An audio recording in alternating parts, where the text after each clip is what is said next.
लिंग छदी शकाई संगतन संपूर्ण धारी अचलासी सर्वची भविष्यति जन्मम मुस्लिमम संस्कारम किशोरी भविष्यति। कहता जो जगतपति मोहम्मद होंगे लिंग छदी शकाई संगतन संपूर्ण धारी वो खतना शुदा पैदा होंगे। जो नबी होंगे खतना शुदा पैदा होंगे। अचलासी सर्वची भविष्यति जन्मम सारे अंबिया पहले आएंगे वो सबसे आखिर में दशी शकल पक्षी हो मधुर सुरंग कपि चंगर की गुरु गस्तियादिस्ततः मकर चुमरी लागरस्ततः ओम दर्शमानति महतित वरुण तपिस्त परिस्तातित। कुछ बात समझ में आई? बंगाली जुबान को संस्कृत क्या समझे, लेकिन तर्जुमा में उर्दू में कर दूंगा, एक एक बच्चा समझेगा। क्या कहता? कहता दबदशी कहता नबी की शक्ल जैसी किसी की शक्ल न हो। कहता नबी लाजवाब होंगे उनका दिल लाजवाब होगा, नबी लाजवाब होंगे उनका तरीका लाजवाब होगा, नबी लाजवाब होंगे उनका सीना भी लाजवाब होगा, और जहां नबी रहेंगे उनका मदीना भी लाजवाब। उसने मेरे नबी की तारीफ की, हम नहीं बोलेंगे तो कौन बोलेगा? वो चूटी रख के बोलता, वो हाथों में त्रिशूल उठा के बोलता है, माथे पे चंदन का टीका लगा के बोलता है। हम माथे पे चंदन का टीका नहीं सजदे का निशान लेकर बोलते हैं, हम हाथों में गौसे आज़म का आलम लेकर बोलते हैं और बता देते हैं ऐ दुनिया वालों हम तो यही कहते हैं या रसूल अल्लाह हर गम हर मुसीबत तुम्हारा है, आप जो कह दो तू हमारा। जमाना कुछ कहे मुझको कोई फर्क नहीं पड़ता, सरकार अगर कह दे ये बंदा हमारा, ये गुलाम हमारा है, हम समझेंगे मेरी सारी मेहनत वसूल हो गई है। ये तो अपने लोगों से आपने बारहा ना सुने। एक बहुत बड़े पंडित हैं काशी का, जिसका नाम है पंडित महेंद्र सिंह अशक। क्या नाम है? पंडित महेंद्र सिंह अशक। धोनी नहीं बोलिएगा, वो क्रिकेटर है। पंडित बोलता, क्या बोलता? मेरे नबी की नात लिखता। कहता है अख्तर रजा चतुर्वेदी सारे सज्जनों को बता दो, भारत के सारे भाषियों को बता दो, तेरा नबी का नाम पूरी दुनिया में मेरी किताबों में इतना चमकता है, इतना चमकता है जैसे आकाश में चंद्रमा चमकता है, उससे कहीं ज्यादा तेरे नबी का नाम चमकता है। मैंने कहा महाराज कहाँ चमकता है जरा बता दो। तो उसने कलम उठाया और अपनी किताब पढ़ा, और किताब में नबी का जब जिक्र देखा तो लिखा। क्या लिखा?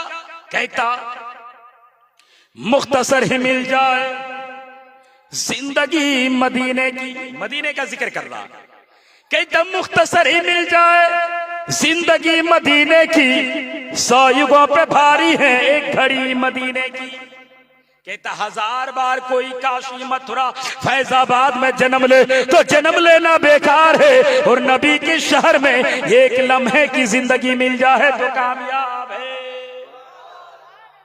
कहता रात घर के आंगन में रहमतें बरसती थी, जिक्र था मोहम्मद का, बात थी मदीने की, जब वहां से लौटोगे पांव धो के पी लूंगा, किस्मतों से मिलती है खाक भी मदीने की। कहता क्या कोई मदीने का जिक्र करे, क्या मदीने का कोई तस्करा करे? मदीने का सफर भी मुकद्दर वालों को नसीब में आता है, मदीने की मिट्टी भी मुकद्दर वालों को नसीब में आता है। अगर कोई तुम मदीना ना जा सको तो कोई मदीना जाता है, अगर वहां से लौट के आ जाए तो उनके कदमों को धो के पी लो, क्योंकि वहां की मिट्टी भी मुकद्दर वालों को नसीब है। तो पंडित होके मेरे नबी के नाम पे बोलता, हम नबी के नाम पे क्यों नहीं बोलेंगे? अभी जानते हैं कुछ दिन पहले मेरी तकरीर हो रही थी गिरिडीह में, दामोदरडी एक बस्ती है, चारों तरफ से हिंदुओं की आबादी, बीच में छोटी सी बस्ती। लोगों ने मस्जिद में ताला बंद कर दिया। क्या किया? ताला बंद कर दिया। बोले तुम लोगों की कोई अस्तित्व नहीं है, तुम लोग बाद में बने हो, जर्रा को बुला के कटवा के मुसलमान बने हो। न अजान का जिक्र है न किसी किताब की जिक्र, तुम्हारे धर्मों के अंदर ये नमाज वगैरह सब बेकार है, इसीलिए घर वापसी करो।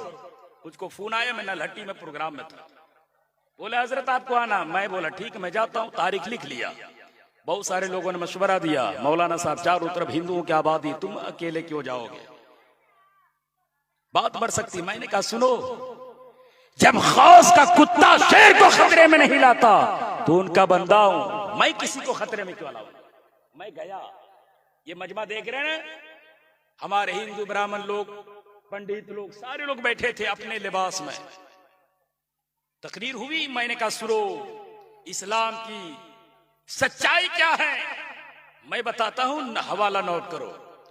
खतने का जहद कहते हो तुम, नव्वा को बुला के मुसलमान बने हो, बाद में मुसलमान बने हो, तुम्हारी कोई वजूद नहीं। तो सुनो, मैं आज अपनी बात नहीं करूंगा, न तौरेत की बात करूंगा, न जबूर की बात करूंगा, न इंजील की बात करूंगा, न कुरान की बात करूंगा। तेरे सीने में दिल है तो अपने धर्म की किताब को खोलो। किताब का हवाला मैंने दिया, किताब खोलो, भविष्य पुराण, हवाला नोट करो। भविष्य पुराण खंड नंबर है 3, मंत्र नंबर है 25, 26, 27। उस किताब के अंदर मेरे इस्लाम का जिक्र आया। बोलो ना यार सुभान अल्लाह। मैंने कहा सुनो, तुम कहते तुम्हारी कोई वजूद नहीं, तेरी किताब ने खंडन की। क्या किया? कहता लिंग छदी शकाई संगतन संपूर्ण धारी अचलासी सर्वची भविष्यति जन्मम मुस्लिमम संस्कारम किशोरी भविष्यति। कहता जो जगतपति मोहम्मद होंगे, लिंग छदी शकाई संगतन संपूर्ण धारी, वो खतना शुदा पैदा होंगे। जो नबी होंगे खतना शुदा पैदा होंगे। अचलासी सर्वची भविष्यति जन्मम, सारे अंबिया पहले आएंगे, वो सबसे आखिर में आएंगे। सारे अवतार पहले आएंगे तो अवतार कहलाएंगे, वो सबसे आखिर में आएंगे तो कल की अवतार कहलाएंगे। अचलासी सर्वची भविष्यति जन्मम मुस्लिमम संस्कारम किशोरी भविष्यति।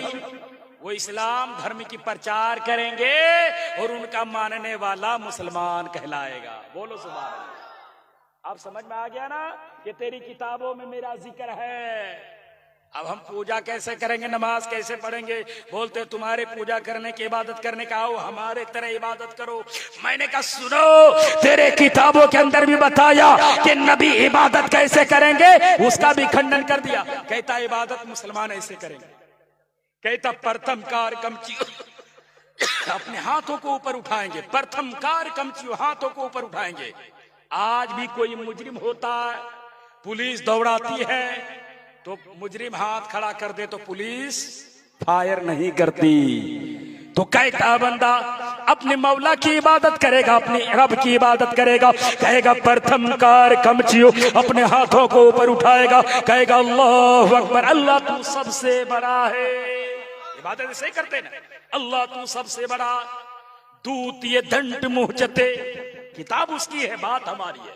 कहता दूतीय दंड मुहचते, मुंह से खुदा की तारीफ करेगा। दूसरा, पहला तो ऊपर हाथ उठाएगा, अल्लाहु अकबर, नाभि के नीचे बांधेगा। दूतीय दंड मुहचते, फिर मुंह से खुदा की तारीफ करेगा। करते हैं ना, सना सुभानका अल्लाहुम्मा बिहम्दिका व तबारक अस्मुका व तआला जद्दुका व ला इलाहा गैरुका। तृतीय कुंडल कारम, तीसरा कुंडल बनेगा। कुंडल मतलब होता झुकेगा, उसी को तो अरबी में रुकू बोलते हैं। चतुर्थ मधुर चंद कम, चौथा सजदा करेगा। पंचम संयम तथे जुदी कम, पांचवा सजदे से सर उठाएगा, दिल में ख्याल करेगा हम अल्लाह को देख रहे हैं, अल्लाह हमको देख रहा है। मैंने कहा जिक्र आ गया तेरे किताब में खतने का भी, तेरे किताब में जिक्र आ गया नमाज का भी, और तेरे किताब में जिक्र आ गया अचलासी सर्वची भविष्यति जन्मम, दाढ़ी का भी। इसलिए अब दाढ़ी पर भी उंगली ना उठाना, नमाज पे बात ना करना, अजान पे बात ना करना। जब ये बात मुकम्मल हुई, एक हमारे पंडित भाई आए, गमछा दिया इनाम में। उधर से आया तो मुझको लगा कुछ पूछेगा, सवाल करेगा। सवाल नहीं किया, बोला चतुर्वेदी साहब ऐसे लोग हमारे भारत में रहेंगे तो भारत में दंगा नहीं गंगा बहेगी। मैंने देखा सुनो, बहती है जो देश में गंगा बहने दो, जो करते हो आपस में दंगा रहने दो, लाल हरे रंग में ना बांटो हम सबको, छत के ऊपर एक तिरंगा रहने दो। तिरंगे की बात किसी मुसलमान से ना कहना, घर में लगा दिल में लगा। हम यार हम घर में बाद में लगाते हैं, पहले मुसलमान अपने दिल में लगाता है। कौन नहीं जानता, बड़े बड़े पीर मौजूद थे, प्रसाद पटेल भी मौजूद था, डॉक्टर राजेंद्र प्रसाद भी मौजूद थे, हमारे राष्ट्रीय पिता गांधी जी भी मौजूद थे। पाकिस्तान का जब इरादा नापाक था, टैंक चला था, एक मुसलमान का बेटा वीर अब्दुल हमीद आगे बढ़ के कहा था, जान मांगो तो जान देंगे, माल मांगो तो माल देंगे, मगर हमसे ना हो सकेगा वतन का जाहो जलाल।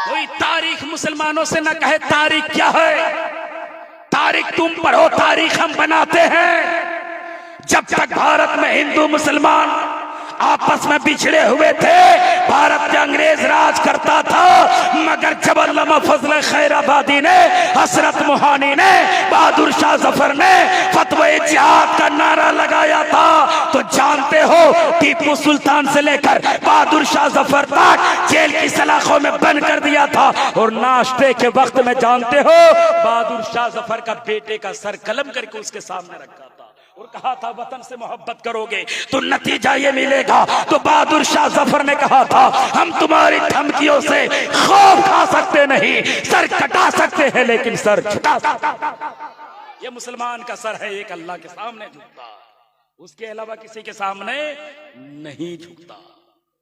रात के 12 बजने के बाद चतुर्वेदी संस्कृत में बोले तो हमारी माँ बहनें सुबह गाली देगी, क्या चतुर्वेदी को बोला कुछ समझ में नहीं आया। यही हाल हो जाएगा कि 2 लोग सफर कर रहे थे, 3 लोग, एक ईसाई, एक यहूदी और एक मुसलमान। मुसलमान बड़ा होशियार होता, देखे ना पहले पहले पूरा मजमा भरा हुआ था, होशियार मुसलमान चले गए। वो क्या कहेंगे, क्या तकरीर, वही नमाज, वही रोजा, वही हज, वही ज़कात की बात होगी। तो जो चले गए उनसे पूछिएगा, चतुर्वेदी आया था बाबा धाम देवघर से, तो उसने एक सवाल किया है कि नबी के नानी का नाम क्या है, जरा तुम बताओ। नहीं बताएगा तो आप बता दीजिएगा, ताकि जलसा किए हो तो मेहनत वसूल हो जाएगी। ऐसी ऐसी बातें मैं करके गुजर जाऊंगा, आपने याद रखा तो मेरा ईमान कहता है आपकी दुनिया भी महकेगी, दुनिया से चले जाओगे तो आपकी कब्र भी महकेगी। तो 3 लोग सफर कर रहे थे, एक यहूदी, एक ईसाई और एक मुसलमान। और सफर में लोग खाना लेके चलता, तो खाना इतना ज्यादा था कि एक आदमी का पेट भर सकता था। तो लोगों ने कहा यार ऐसा करो कि एक आदमी खा के क्या करोगे, तीनों खाएंगे तो किसी का पेट नहीं भरेगा, एक आदमी का पेट भरेगा, तो ऐसा करो तीनों सो जाओ। लॉटरी खेला, जो सबसे अच्छा सपना देखेगा खाना वही खाएगा। तो बोला ठीक है, ये दोनों सो गए। अब सोए तो ये मुसलमान तो होशियार था, सोया नहीं। जब दोनों सो गया तो उठ के सारा खाना खाया, फिर सो गया चादर डाल के। 12 बजे रात यहूदी उठा, बोला यार मैं बहुत अच्छा सपना देखा। बोला क्या देखा? बोला जैसे मैं सोया ना तो मूसा अलैहिस्सलाम आया सपने में, मुझको उठाया और कोहे तूर लेकर चला गया। अब नबी के साथ नबी ख्वाब में आए, उठाए, फिर अपने साथ तूर लेकर जाए तो इससे अच्छा सपना कौन देखेगा? खाना मैं ही खाऊं। तो ईसाई बोला यार मुझसे भी पूछ लो। बोला बताओ। बोला यार मैं भी सोया ना तो मेरे सपने में भी ईसा अलैहिस्सलाम आए। बोला फिर? बोला मुझको उठाया और मेरे साथ पहला आसमान, दूसरा, तीसरा, चौथा आसमान लेकर चला गया। तुम तो दूर गए थे, मैं बहुत दूर चला गया, तो मैं खाना खाऊंगा। बोला ठीक है, हम ही दोनों खाएंगे। तो मुसलमान को भी तो उठा लो, ये तो खाना खाएगा नहीं, कम से कम देखेगा तो, लालच तो करेगा। उठाया, ये जब बेचारा उठा तो आंखें मलता हुआ लगा कितने दिन से सोया हो।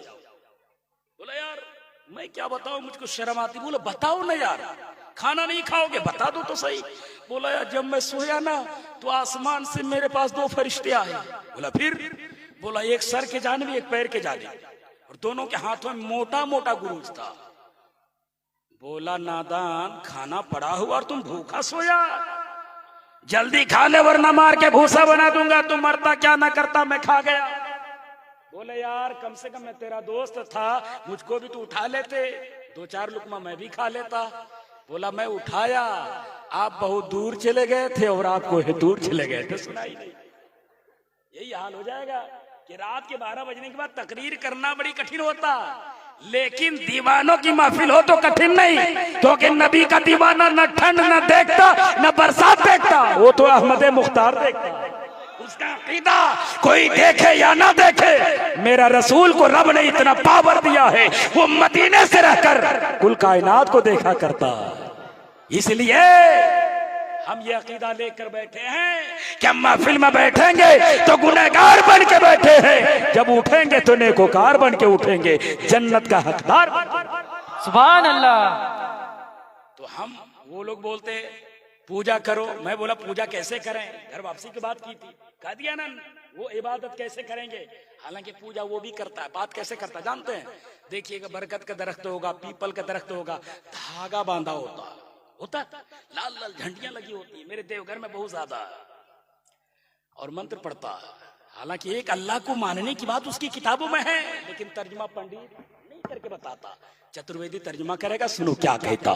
कहता वार यदि तिरवशन सिखा प्रजापति स्तंभ पर पिता महेश नमो नमस्ते तू शीशा करता पूर्ण भायु के नमो नमस्ते। क्या मतलब? मतलब ये हुआ वार यदि और मौम तिरवशन सिखा प्रजापति स्तंभ पर पिता महेश, मतलब ये हुआ ये हवा, ये चांद, ये सूरज, ये देवी, ये देवता, ये पेड़, ये पौधा, ये शम्स, ये कमर, ये शजर, ये हजर, ये बरथा, ये बहर, ये जमी, ये जमा, ये मकी, ये मक्का, ये हुर, ये खिलमा, कोई भी इबादत के काबिल नहीं है। इबादत के काबिल कौन है? कहता एक अम्मा, वो एक है, द्वितीय नाश उसका दूसरा नहीं है। अब कहता उसका मूल मंत्र क्या होगा? कहता मंत्र ये होगा ला इलाहा इल्लल्लाह हर ने पापन इला इलाहम परम पदम जन्म बेकून बराब तू जपे नाम मोहम्मद लस्तम लहा लस्तम मस्तम महामस्तम लम लहियम पचपचम तवस्यम जगवतम गुरुनम परानम परारा। कहता ला इलाहा इल्लल्लाह उसका मूल मंत्र होगा, और जब ये बंदा मूल मंत्र पढ़ेगा, कलमा पढ़ेगा, हरने पापन उनके सारे गुनाह माफ हो जाएगा, मस्तम महामस्तम मोहम्मद की रट लगाएगा, अल्लाह उनका ठिकाना जन्नत में बना दे। सुभान अल्लाह। ये तो बात है उनकी किताबों के हवाले से, कुछ बातें मैंने कर दी। मेरे भाई, जहां नबी का दीवाना होता है ना, कुछ नहीं देखता। गुरु नानक ने क्या कहा था? आज भी मेरा प्राइम मिनिस्टर जाता है ना विदेश, जर्मन, जापान, अमेरिका, भूटान, जहां जाता, कहता मैं गौतम बुद्ध की धरती से आया हूं, भारत से आया हूं। मैं कहता सुनो, गौतम बुद्ध का जिक्र तो करते हो, मगर गौतम बुद्ध ने किसका जिक्र किया वो क्यों नहीं करते? गौतम बुद्ध महामाया के कोख से जन्म लिया था, कहां पैदा हुआ? पाटलिपुत्र में, जिसका नाम अजीमाबाद था, आज उसका नाम पटना है कि नहीं है? जन्म लिया, जन्म लेते ही पुकार के कहा था, माँ के पेट से जन्म लिया, जन्म लेते ही कहा साथियम प्रोतार्थ्यतम सतीमा करतीयतम दिशायसी प्रोधानम। कहता सारे सच्चों को एक तरफ रखो और आमना के लाल को एक तरफ रखो। सुभान अल्लाह, सुभान अल्लाह। नबी से कोई सच्चा हो नहीं सकता। जब देखा गुरु नानक ने तारीफ करी, किसने? गौतम बुद्ध ने तारीफ करी, तो गुरु नानक को रहा न गया, उसने भी कलम उठाया, नबी की नात लिखा। कहता काशी करवट बाधी निबड़त ही सबका बेकुन बश न पायो बिना मोहम्मद ना। कहता काशी जाने वालों, मथुरा जाने वालों, जहां जहां जाओगे तेरी जाहरी मुराद पूरी होगी, मगर जब तक नबी के चरणों में शरण नहीं लोगे, जन्नत तो दूर की बात है, उसकी हवा भी नहीं पा सकते। जन्नत तो दूर की बात, उसकी हवा भी नहीं पा सकते। मेरे भाइयों, हम उस नबी के दीवाने, आज पूरी दुनिया रश्क करती है, मुझे मालूम है, तारीख के जानकार लोग जानते होंगे। आज मेरा भारत सुपर पावर बन गया। अमेरिका पहले super power country of the world का खिताब हासिल किया था। क्यों? उसने अरबों रुपया खर्च करके सुनीता विलियम को चांद की दुनिया में भेजा था। सुना है आपने, पढ़ा है तारीख में। अमेरिका पूरे दुनिया में सबसे पहले पावरफुल बना, क्यों? सुनीता विलियम को चांद की दुनिया में भेजा। चांद की दुनिया में जाकर सुनीता विलियम ने क्या किया था पता है? चांद में देखा कि चांद में एक निशान है। जब लौटी ना अमेरिका, व्हाइट हाउस में इस्तकबाल हुआ। जर्मन वाले, जापान वाले, पूरी दुनिया के लोग मौजूद थे। सुनीता विलियम बता, चांद की दुनिया में जाके क्या देखी हो? सुनीता विलियम कहती है, मैं ना बोलूंगी, मैं बोलूंगी तो मेरी जुबान गलत हो सकती है। मेरा मैं बोलेगा, मेरा मशीन बोलेगा। बोला क्या देखे? बोला जब मैं चांद की दुनिया में पहुंची तो तुम चांद की दुनिया में बात करते हो। चांद की दुनिया में जब पहुंची तो क्या देखती हो? चांद में तो पहले से किसी तलवे का निशान मौजूद है। अमेरिका वाला दंग रह गया। बोला सुनीता विलियम ये क्या बोलती हो?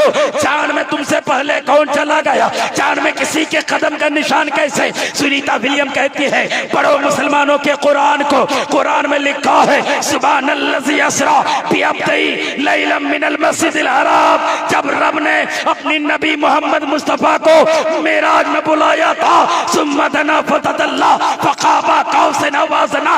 नबी गए थे तो चांद ने हाथ जोड़कर कहा था, हे नबी हम तेरे नूर से चमकते हैं, हम तेरे कदमों का बोसा लेना चाहते हैं। सुभान अल्लाह।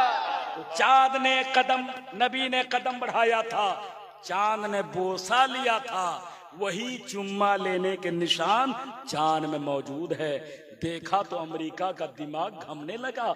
नबी इस्लाम की जो तारीख हम करते थे, चांद में पहुंच गया। बोला फिर क्या देखे? बोला मैं चांद की दुनिया में जाकर पूरी दुनिया को कैच किया कैमरे में, तो पूरी दुनिया में अंधेरा ही अंधेरा।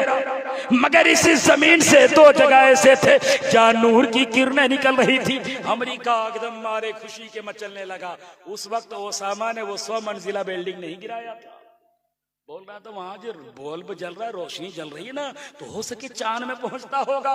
इसलिए ये दो जगह में, एक जगह तो ये धरती होगी, हमारे व्हाइट हाउस की सरजमीन होगी जो 100 मंजिला इबारत हमने बनाई है, वहां की रोशनी चांद में पहुंचती होगी।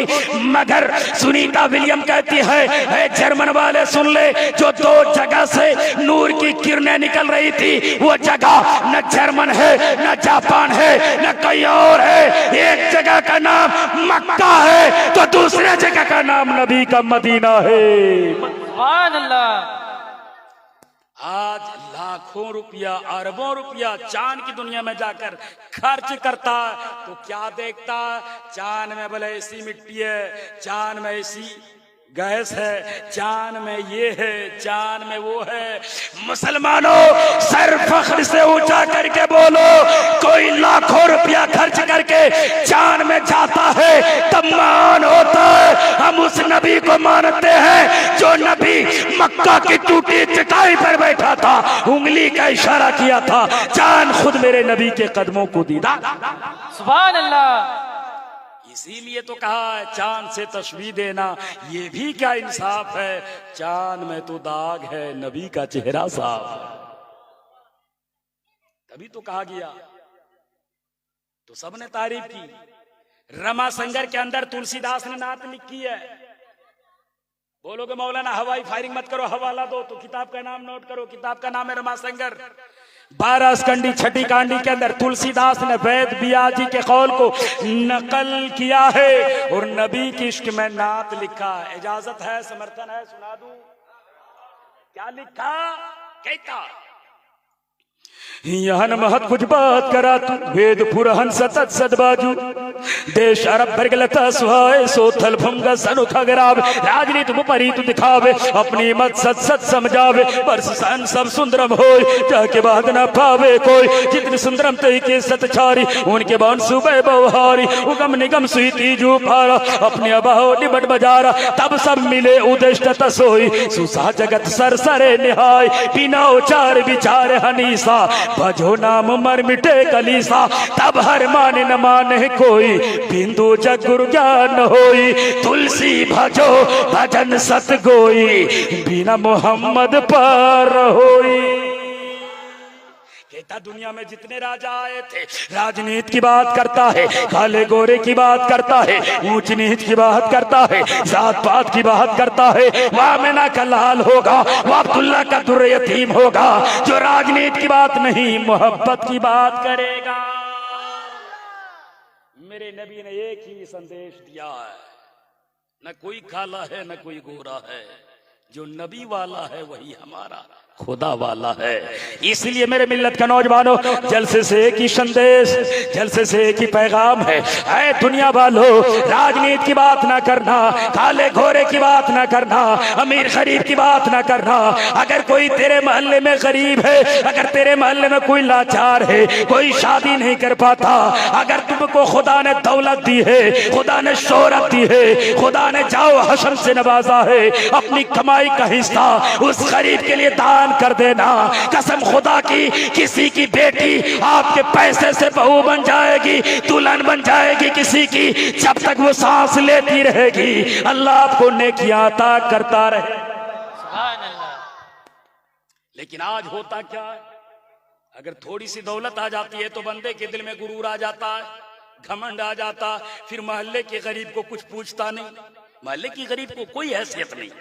शादी ब्याह के मौके पे देखिएगा बड़े बड़े मालदार लोग पहले टेबल पे बैठ के खाना खिलाएगा, सबसे पहले उसकी इज्जत करेगा। गरीब की कोई इज्जत नहीं होती, गरीब जाएगा तो नीचे बैठा के खिला देगा। होता कि नहीं होता? जब मंगनी होती है, शादी ब्याह की तारीख होती है तो बड़े बड़े लोगों को मदऊ किया जाता है, गरीब को दावत नहीं देता। मेरे सरकार फरमाते हैं जिस दस्तरखान में अगर कोई गरीब ना बैठा हो, चाहे लाखों के खाना हो, वो वलीमा बेकार हो जाता। इसलिए मेरे गरीब भाइयों, ये कभी ना कहना अल्लाह ने गरीबी में रखा है, ये शुक्र अदा करना। कयामत के मैदान में सबका हिसाबो किताब होगा, लेकिन एक मालदार से एक गरीब 550 साल जन्नत में दाखिल पहले हो। गरीब हो तो क्या हुआ, कसम खुदा के हम गरीबों का रहबर मोहम्मद मुस्तफा ने करम फरमाया। लेकिन मेरे भाई जो मालदार लोग हैं, दिल पे रखिए बात,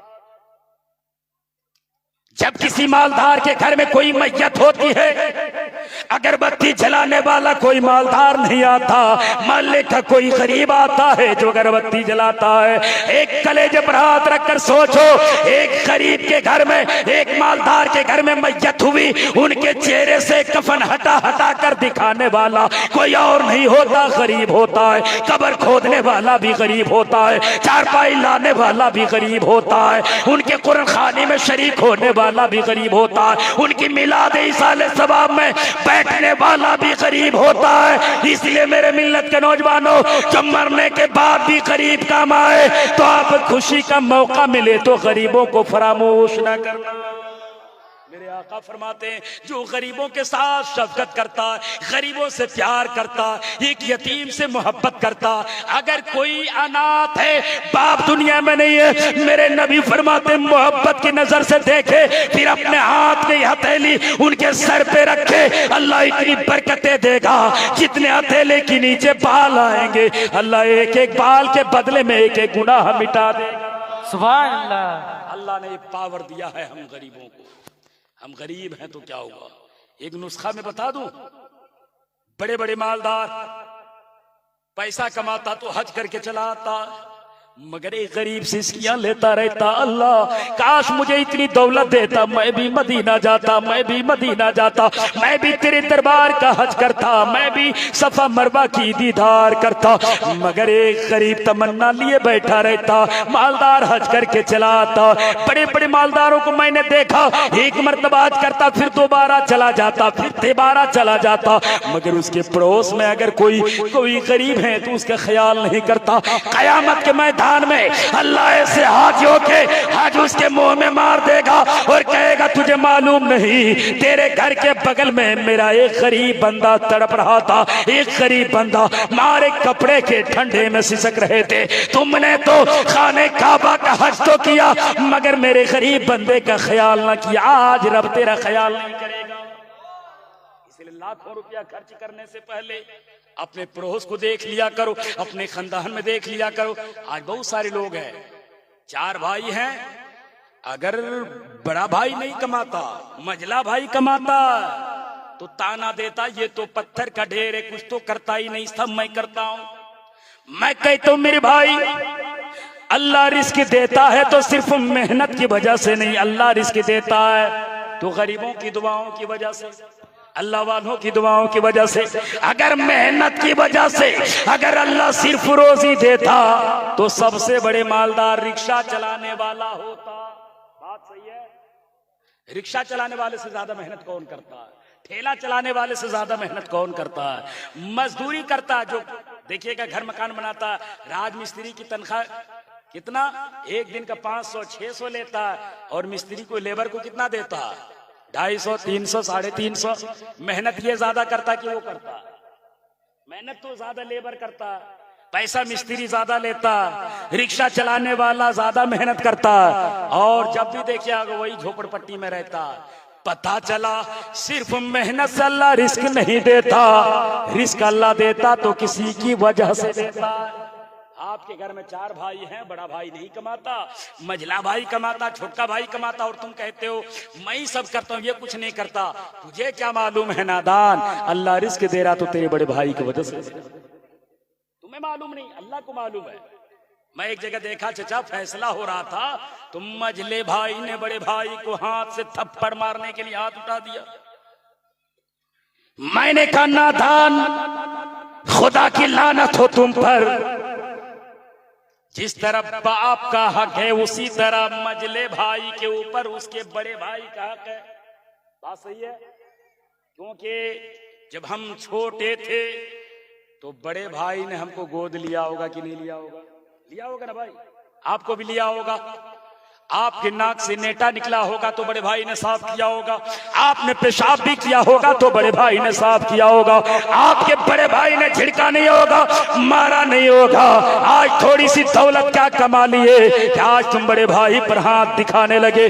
मेरे सरकार फरमाते हैं जो अपने भाई का ख्याल ना करे फलेसा मिन्नी, वो हमारी जमात से नहीं है। तुम मुझे माना, मैंने पैसे की बुनियाद पे तुम बिल्डिंग बना सकता है, पैसे की बुनियाद पे तू गाड़ी खरीद सकता है, पैसे की बुनियाद पे बंदा दीवान पलंग खरीद सकता है, मगर नींद खरीद नहीं सकता। नींद तो अल्लाह ही देता है। ये गरीब जमीन पे सो जाएगा, चारपाई पे सो जाएगा, जमीन पे चटाई बिछा देगा, अल्लाह नींद की सुकून ऐसी अता करेगा, ऐसा उठेगा लगेगा हम तरोताजा है। और एक मालदार दीवान पलंग पे लेटा रहता, उनसे पूछिए चचा क्या बात है? नींद ही नहीं आती, गोली खाता। गोली खाने से पहले कभी मस्जिद में जाओ, अपने गरीबान को थामो और देखो हमने जवानी में कैसे कैसे काम किए। हो सके मेरे कमाई में हमने किसी का हक मारा, हो सके बहन का हक मारा होगा, हो सके भाई का हक मारा होगा, हो सके किसी मोहल्ले के गरीब का हक मारा होगा, हो सके मदरसे का हक मारा होगा, हो सके मस्जिद का हक मारा होगा। इसलिए जब अपनी गरीबान को थामोगे और रब की बारगाह में तौबा करोगे, ए मौला मेरे गुनाह आसमान के तारों से ज्यादा है, दरिया के कतरों से ज्यादा है, मगर तेरे रहमत से ज्यादा नहीं है, तू माफ कर दे। जब हम दुआ करेंगे अल्लाह माफ करेगा, तो फिर अल्लाह चटाई में नींद की सुकून अता करेगा। पता चला दौलत कमाने के बाद बंदा जब इतराता है ना, तो रब कहता मैं दौलत देना भी जानता हूं और दौलत को लेना भी जानता हूँ। जो खुदा दौलत दे सकता है वही खुदा गरीब भी बना सकता है, जो खुदा ताकत दे सकता है वही खुदा अपाहिज भी बना सकता है। इसलिए ताकत पे गुरूर न करना, दौलत पे गुरूर न करना। बड़े बड़े दौलतमंद हज करके चले गए, क्या उनका हज हुआ? नहीं होता, कोई गारंटी नहीं। मगर मैंने पढ़ा अब्दुल्ला इब्न मुबारक थे, हज करने के लिए निकले। कहां गए? हज करने के लिए निकले। जब रास्ते में निकले तो देखा एक औरत है, निकाब पहनी हुई है, बुर्का पहनी हुई है, हाथ में झोली है, चली जा रही है। फरमाते मैंने उस औरत के पीछे पीछे हो लिया। फरमाते हैं मैंने बगदाद की गलियों से गुजरा तो क्या देखा, एक मरा हुआ जानवर पड़ा हुआ था। औरत करीब गई, जाने के बाद गोश्त काट काट के अपने थैले में डालने लगी। हजरत मुबारक फरमाते हैं, अब्दुल्ला इब्न मुबारक फरमाते हैं, मैं उसकी हरकत को देखता रहा, मैं गौर से देखा। जब वहां से लौटी तो मैं उसके पीछे हो लिया। औरत आगे आगे, मैं पीछे पीछे। देखा एक बगदाद के किनारे में एक झोपड़ी है। दरवाजा खटखटाया, अंदर से आवाज आई। कौन? बोला मैं तेरी दुखियारी माँ हो, खाने का सामान लाई हूँ, दरवाजा खोल। दरवाजा खोला, उनकी 3 बेटी थी।